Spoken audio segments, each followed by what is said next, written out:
जिस तरह से भारतीय जनता पार्टी के अंदर नेता एक दूसरे के प्रति प्रतिद्वंद्विता दिखा रहे हैं और उनको जनता से कोई मतलब नहीं है, चेहरा चमकाने से सिर्फ मतलब है। यदा कदा जब वो मेरे साथ डिबेट में हुआ करते थे और डिबेट से जब निकलते थे तो भाजपा कार्यालय से या भाजपा नेताओं के द्वारा उनको फ़ोन आता था कि आप इस मामले में इस तरह का जवाब क्यों नहीं दिए। लोकसभा चुनाव आने के पहले भारतीय जनता पार्टी के अंदर न सिर्फ बिहार बल्कि राष्ट्रीय स्तर पर भगदड़ की स्थिति पैदा होगी और आज जो विनोद शर्मा जी के माध्यम से शुरुआत हुई है, ये समझ लीजिए कि शुरुआत है और अंत तब होगा जब भारतीय जनता पार्टी का पूरी तरह से सिराजा बिखर जाएगा। जब प्रदेश अध्यक्ष स्वयं प्रवक्ता की हैसियत में आ जाए, नेता प्रतिपक्ष जब प्रवक्ता की हैसियत में आ जाए तो प्रवक्ताओं को बात रखने से रोकता है और बात अपनी प्रवक्ता नहीं रखे इसके लिए तरह तरह का प्रपंच करता है और उसी प्रपंच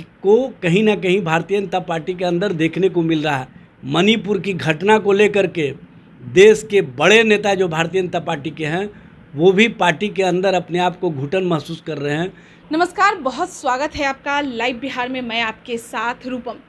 देखिए, उधर मणिपुर में घटना घटी, फिर कटिहार में और उसके बाद एक दूसरे पर बयानों के तीर लगातार चलते ही नज़र आ रहे हैं और ऐसे में एक बड़ी खबर सामने निकल के आई है कि भाई बीजेपी के प्रवक्ता विनोद शर्मा जी, जो कि कल तक बीजेपी के प्रवक्ता थे, कई चैनलों में जा रहे थे, डिबेट कर रहे थे, वो अचानक से इस्तीफा दे दिए। इस्तीफा मणिपुर के घटना को लेकर बड़ी बड़ी पोस्टर और बैनर भी पटना के कई जगहों पर उन्होंने लगा के रखा है और क्या कुछ बोल रहे हैं, हमारे चैनल से भी उन्होंने बात किया, पूरी जानकारी दी है। एक तरह से बीजेपी की पूरी पोल खोल कर वह रख दिए हैं। चलिए, आखिरी जो उनका डिबेट था कल था और एजाज अहमद जी के साथ ही उनका डिबेट था। बातें भी हुई होगी। एजाज अहमद जी जो कि आरजेडी के प्रवक्ता हैं, हम उन्हीं से बात करते हैं। एजाज अहमद जी, आपके साथ ही उनकी आखिरी डिबेट थी। देखिए, विनोद शर्मा जी एक सज्जन व्यक्ति हैं और पूरी तरह से राजनीतिक व्यक्ति हैं, लेकिन वो घुटन महसूस कर रहे थे।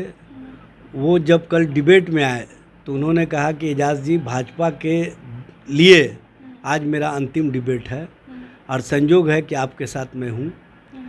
और जिस तरह से भारतीय जनता पार्टी के अंदर नेता एक दूसरे के प्रति प्रतिद्वंद्विता दिखा रहे हैं और उनको जनता से कोई मतलब नहीं है, चेहरा चमकाने से सिर्फ मतलब है। और चेहरा चमकाने में जिस तरह से प्रदेश अध्यक्ष और नेता प्रतिपक्ष की भूमिका है वो मुझे पसंद नहीं है।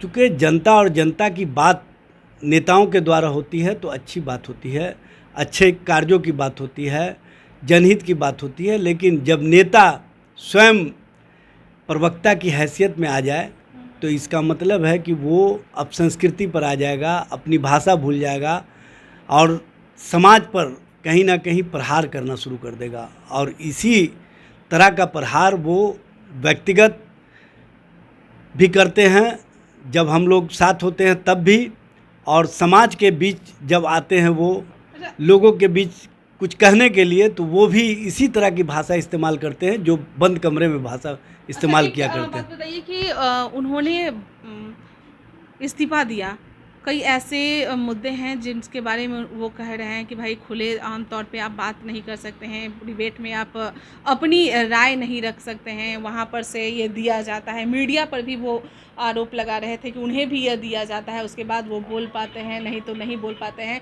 तो क्या लग रहा है, कौन ऐसे लोग हैं, क्या प्रदेश अध्यक्ष हैं ऐसे या क्या हैं कि भाई उन पे यो कमान कसने की कोशिश कर रहे हैं, भाई आप ये डिबेट क्यों दे दिए, ये ऐसा भाषण क्यों दे दिए, शायद उसकी वजह से कुछ हुआ? देखिए, यदा कदा जब वो मेरे साथ डिबेट में हुआ करते थे और डिबेट से जब निकलते थे तो भाजपा कार्यालय से या भाजपा नेताओं के द्वारा उनको फ़ोन आता था कि आप इस मामले में इस तरह का जवाब क्यों नहीं दिए। तो वो कहा करते थे, देखिए, समय परिस्थितियाँ जो वहाँ पर होती है उसी के अनुसार जवाब दिया जाता है।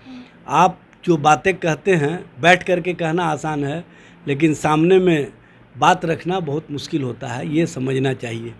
लेकिन भारतीय जनता पार्टी को तो लोकतंत्र और लोकतांत्रिक प्रक्रिया पर विश्वास नहीं है। हम लोग पहले से कहते आ रहे हैं कि देखिए, लोकसभा चुनाव आने के पहले भारतीय जनता पार्टी के अंदर न सिर्फ बिहार बल्कि राष्ट्रीय स्तर पर भगदड़ की स्थिति पैदा होगी और आज जो विनोद शर्मा जी के माध्यम से शुरुआत हुई है, ये समझ लीजिए कि शुरुआत है और अंत तब होगा जब भारतीय जनता पार्टी का पूरी तरह से सिराजा बिखर जाएगा।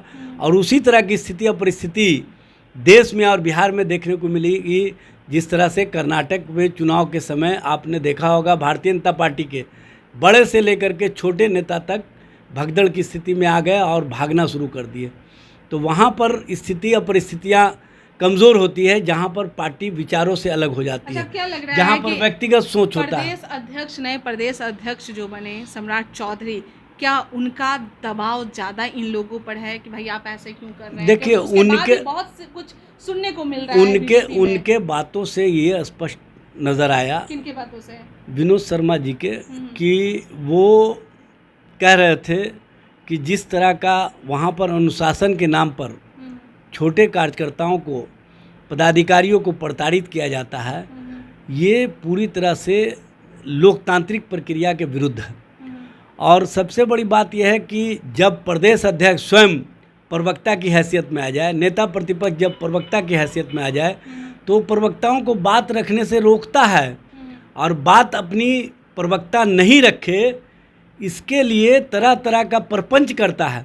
और उसी प्रपंच को कहीं ना कहीं भारतीय जनता पार्टी के अंदर देखने को मिल रहा है। विनोद शर्मा जी ने सारे मामले को उजागर करके स्पष्ट कर दिया कि भारतीय जनता पार्टी के अंदर किस तरह से लोकतांत्रिक प्रक्रिया चल रही है, किस तरह से लोकतंत्र को कुचला जा रहा है।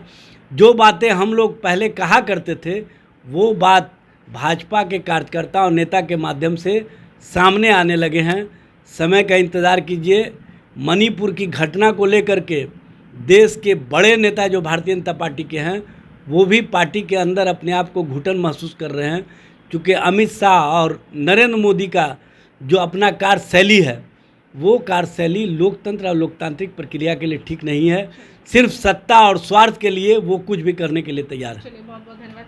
देखिए, सत्ता और स्वार्थ के लिए नरेंद्र मोदी की सरकार कुछ भी करने के लिए तैयार है, ऐसा आरोप लगा रही है आरजेडी के प्रवक्ता एजाज अहमद जी। और आपने सुना विनोद शर्मा जी, जो कि बीजेपी के प्रवक्ता हैं, वो इस्तीफा दे दिए। उसके बाद फिर कई ऐसी तस्वीर है जो बीजेपी के अंदर की बात वो बता रहे हैं कि क्या कुछ अंदर होता है, किस तरह से लोगों पे दबाव दिया जाता है। भाई, शुरू पहल में तो कोई भी अपने सदस्य ग्रहण करने में बड़ा ही अच्छे तरीके से पेश आते हैं, लेकिन अंदर में क्या हो रहा है, किस तरह से वो घुटन फील कर रहे थे, मणिपुर का मामला पर वो बयान नहीं दे पा रहे थे और क्या कुछ उनके साथ हुआ, वो सारा कुछ उजागर कर दिया। धीरे धीरे और भी कई ऐसी बातें हैं जो बीजेपी के अंदर की बातें जो हैं, वो विनोद शर्मा जी मीडिया के सामने रखेंगे। चलिए, अभी के लिए इतना ही। बने रहें लाइव बिहार के साथ। धन्यवाद। लाइव बिहार यूट्यूब पर सब्सक्राइब और फेसबुक पर लाइक जरूर करें।